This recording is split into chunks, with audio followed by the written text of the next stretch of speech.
Hello வணக்கம், good afternoon.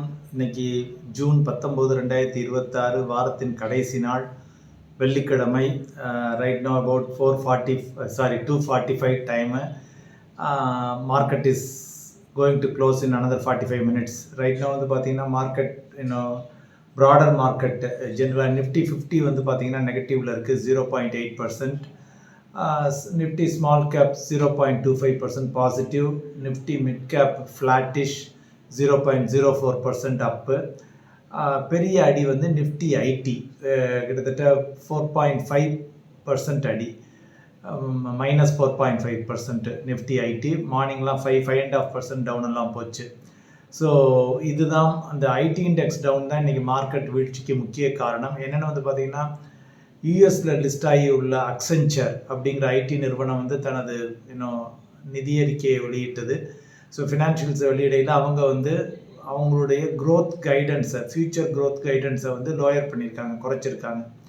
So இப்போ அக்சென்ச்சரே குறைக்கையில் இந்தியாவில் உள்ள எல்லா நிறுவனங்களும், Infosys, TCS, Wipro, any IT company you name it, so இவங்க எல்லாருமே, HCL டெக், இவங்க எல்லாருமே அடிபடுவாங்க அப்படின்னு சொல்லி அந்த ரிசல்ட்டை பார்த்து பயந்து இந்திய முதலீட்டாளர்கள் வந்து, ஏன்னா நம்ம பங்குச்சந்தையை வந்து ஃப்யூச்சரை தான் கணிக்குது, ஃப்யூச்சரை தான் வேல்யூ பண்ணுது.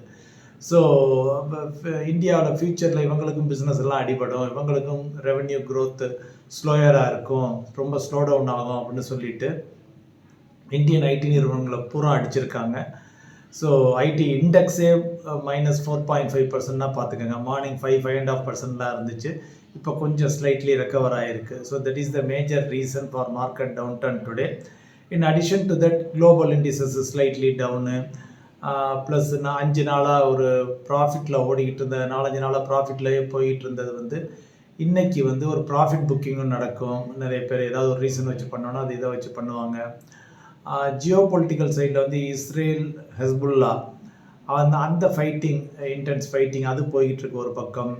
ஸோ அதை ஒட்டி என்ன ஆயிருக்கு அப்படின்னா, planned talks between US and Iran, சுவிட்சர்லாந்தில் நடக்க வேண்டியது வந்து டிலே ஆகிருக்கு. So these are all the major reason, but we are comfortable with Brent crude around $80 இருக்கு.